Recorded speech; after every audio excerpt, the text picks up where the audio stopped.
Hey there, welcome to number 25 of our fundamental supersize business strategy. I call this one the ANTS strategy or killing or killer ant strategy because it talks about and deals with something that happens in all of our organizations as well as inside each and every one of us. And that is a term coined by Dr. Daniel Amen in the 1990s. I think he first wrote his book. I didn't come across it until the 2000 teens and discovered how powerful a concept it is and how much it actually was participating and acting in my life, even though I was unaware of it. ANTS stands for automatic negative thoughts, automatic negative thinking. And if we listen to the conversation in our head, which we seldom do, it's just going on automatically all the time. We're already always narrating our lives, whether we're aware of it or not. Our life is a story that's unfolding within us at all times. And there's been a ton of scientific studies done on the amount of negative thoughts we have versus the amount of positive thoughts we have. And for most people, it's 80 to 90% negative and 10 to 20% positive. Now, I don't know how statistically significant those tests are, but if I think about my thoughts throughout the day, and sometimes I'll do that as an exercise, I'll pay attention to the stuff that's popping into my head. Whenever, and I hate to admit this, but it's true for me, and it's probably true for most people, most business owners, because I don't think I'm that unique and special in terms of how my brain works versus how other people's brains work. But something will happen, a situation, it might be a great thing, but all of a sudden, my subconscious will start feeding me all the ways that the great thing that just happened can go wrong or is a bad thing. Now, as soon as I see that or notice that, I put the kibosh on it and put the brakes on it. And I'll share my two favorite ways to do that. The quickest, easiest, fastest ways to do it that have worked for me. But also ask yourself, does this happen to you? Whenever I learned a lot about it being in group meetings and group settings and being on different teams, because we all think that our thoughts and our beliefs are just the way the world is and that everybody thinks that way too. But the truth is they absolutely don't.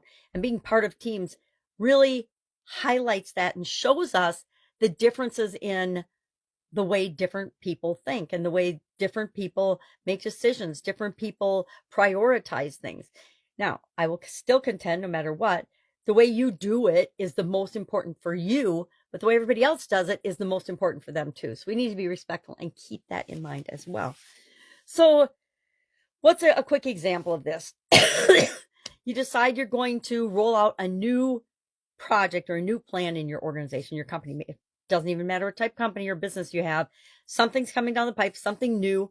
Maybe it's you're going to start doing contingency plans for crazy things like COVID pop up. There's always going to be people that their walls go up and they resist any type of change, good or bad, in an organization. You might tell people, hey, we're going to a 4-day work week instead of a 5-day work week. And guess what? There'll be people that love that and are excited and all on board. But there's going to be a percentage of your people that hate that. They're like, nah, I like my routine. I like my 5-day work week or whatever. So even if it's a good thing, people will resist it. And they're not resisting it just to be stubborn. They're resisting it because they need more information. They don't understand how it's going to benefit them. So automatic negative thoughts are things that pop up automatically. We don't ask for them to show up. They just show up in our life. And they're things that hold us back, prevent us from stretching our comfort zone, prevent us from taking action and doing what we know we need to do to grow and build and supersize our business. So we want to have a process and a way for identifying them. And there's a 3-step process that Daniel Amen teaches in his book. And it's basically notice that something's going on, write it down. Write down the automatic negative thought that it's triggering. And then he's got a great book from the 1990s called, I can't remember what it's called. That's terrible. The book's on my bookshelf. But you can just Google it and you can Google the process. You don't have to go get the book, but I'm going to say you want to pay attention to this, because if you don't have a way to deal with this negative thinking that pops up automatically for yourself and other people, it can take over your life. I am a living example of what can happen when you don't realize on a conscious level that automatic negative thinking is snowballing inside you. I actually had a sudden cardiac arrest, and a lot of it I vision is 2020 hindsight. But leading up to it, no idea.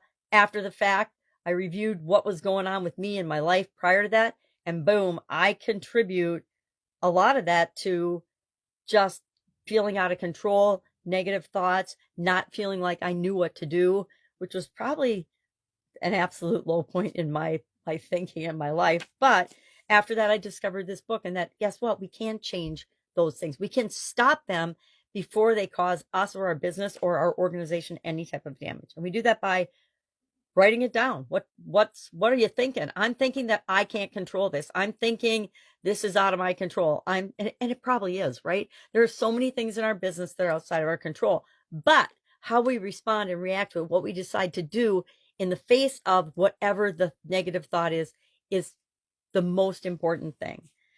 Then we're going to name it, and we're going to talk back to ourselves about it. If you tell yourself you're not good enough, or if your presentation that you're going to give to your board of directors is going to flop, and then all of a sudden your subconscious will start feeding you up all the trash and all the garbage, whether it's true or not, right? Our subconscious stores everything and then feeds it back to us in order to protect us from harm or stretching our comfort zone. And sometimes it just feeds us a bunch of lies and malarkey. And so we need to be able to stop that in its tracks. I have a couple of tools that I use. One is a book. When I had my sudden cardiac arrest because of all my dumb negative thinking, I wrote a book called a flip book. And this is actually the editing copy of it. But it was just a tool for me to focus on positive things and what they mean to me. And that's my strategy, is as soon as I catch myself in one of these negative thinking loops, I flip the switch.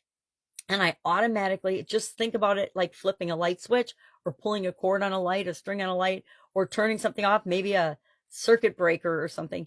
And I just stop and then start talking to it and saying, well, what's the opposite of this? Is this really even true? Yep, it might have been true when I was 7, but it isn't true anymore. Maybe I was nervous to introduce myself when I was 7, but at 64, guess what? Kind of a no-brainer. Hi, Sharon, how can I help you? It's things that we think we're doing to protect ourselves and our organization, but are actually hindering and hurting us. So, love to know if you have an ANTS strategy or a way of dealing with negative thoughts in your organization.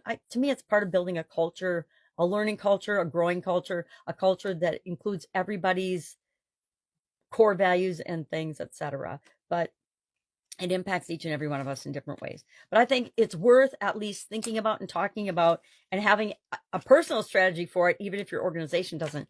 But guess what? When you as a leader set the example of something that works for you, people notice and they want to do it too. All right, that's it. Have an awesome day. And I'll, of course, be with you tomorrow with another foundational supersize business strategy. Have a great day.